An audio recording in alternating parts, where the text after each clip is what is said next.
Je m'appelle Amar Kassaouna, je suis syrien. Je viens en France, ça fait 4 ans, environ 4 ans. Je suis journaliste. J'ai né en Syrie dans une ville, dans une petite ville qui s'appelle Daraa. En Syrie, beaucoup de monde parle que c'est une guerre. C'est pas vrai. C'est une révolution. Parce que les civils demandent la liberté, comme tout le monde. Et ils ont le droit de la demander. Le régime de Bachar al-Assad tue les gens qui demandent la liberté ou qui s'opposent à son régime. La révolution a commencé à Daraa et puis elle avait étendu par la Syrie, par toute la ville. Mais le régime a commencé directement de tuer les manifestants. Il a bombardé des villages, des villes. Après, le Free Syrian Army a repris des villes, des villages que le régime a contrôlés. J'ai commencé à travailler comme journaliste à l'époque. Puis j'ai décidé avec mes amis de faire une manifestation, comme d'habitude, qui, qu'il y a chaque vendredi et qui est partie des mosquées. Donc les forces de sécurité secrètes sont entourées la mosquée. Puis ils m'ont arrêté, moi et mes deux frères. Alors j'ai resté 3 jours avec eux dans une prison. Là-bas c'est autre monde, c'est vraiment autre monde. Ils torturaient les gens là-bas jusqu'à la mort. Je suis sorti après 3 jours. J'avais beaucoup de blessures sur mon corps. Parce que pendant les 3 jours, il n'arrête pas de me frapper. Alors, chaque fois quand il entrait de la chambre où j'étais, et il était, je sais pas, 10, 15 personnes qui avaient commencé de me frapper directement jusqu'à que je dors. Donc j'étais opéré à l'hôpital parce que j'avais des hémorragies.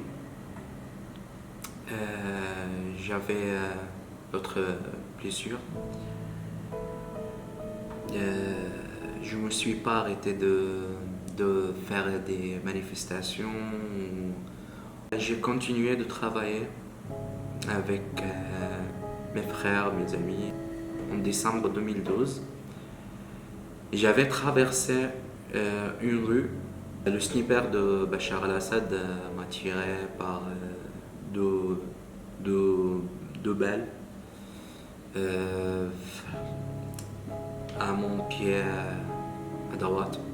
Et il y avait pas de médecin pour me traiter, alors sauf une personne qui vient d'essayer de me traiter. Puis ça me fait des mal pendant quelques mois. On a continué notre travail comme des journalistes et photographes. À l'époque, j'avais travaillé avec certaines agences du média international.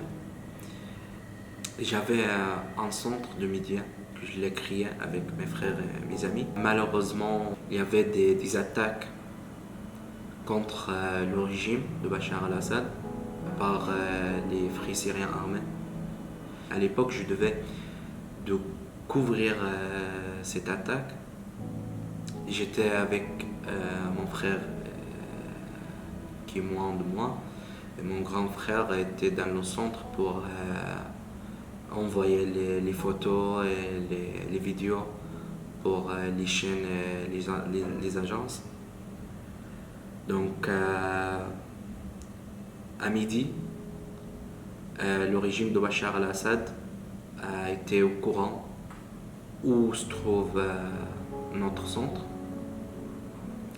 Alors il a bombardé par 3 fusées. À ce moment-là, j'étais pas au courant que Bachar al-Assad a bombardé mon centre.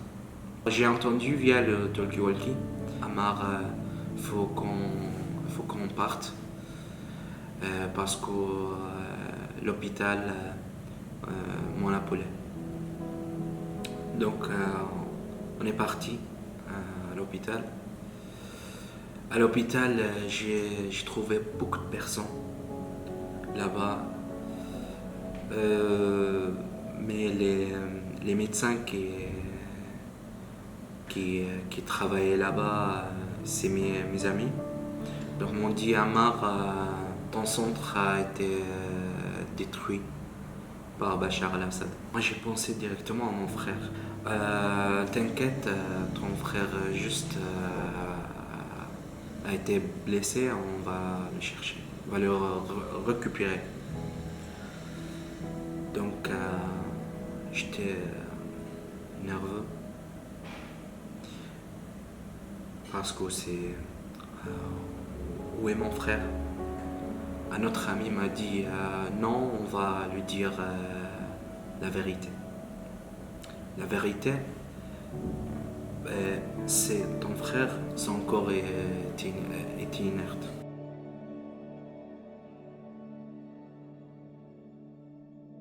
C'est difficile d'expliquer ou d'exprimer. J'ai continué mon travail quand même, mais c'était difficile. Mais il y avait une phrase que ma mère a dit, je pense jamais va supprimer. M'a dit, vous êtes partis 3 et me revient 2. J'ai quitté la Syrie définitivement. La situation en Syrie aujourd'hui est très compliquée. Les accords entre les pays qui s'attaquent en Syrie aussi, également c'est compliqué. Le peuple, c'est la seule victime en Syrie.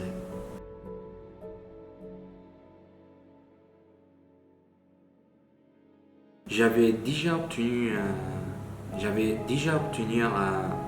un diplôme de management en Syrie avant la révolution.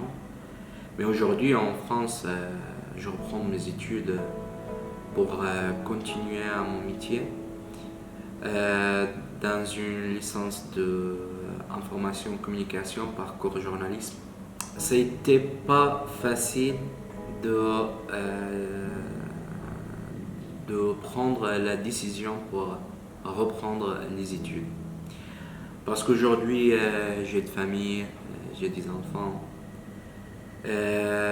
Après 10 ans de travail, c'est pas facile de retourner les places d'université. Je continue quand même de travailler à côté parce que j'ai pas envie d'éloigner le pratique non plus. J'ai commencé cette année après avoir obtenu un niveau B2, la langue française. J'ai fait beaucoup d'efforts pour pour valider cette année, parce que je suis aujourd'hui à L2. En France, j'ai trouvé des trucs très différents de chez nous par rapport à l'apprentissage. Par exemple, à l'université, j'ai un problème par rapport aux méthodes de réponse à l'examen, au partiel. Mais avec mes amis, j'ai travaillé pour 3e semestre. J'ai avancé avec eux pour les TD, pour les exposer. Aujourd'hui, je travaille aussi avec eux. Et ils m'aident tout le temps. Et j'ai envie de dire vraiment, vraiment bien merci.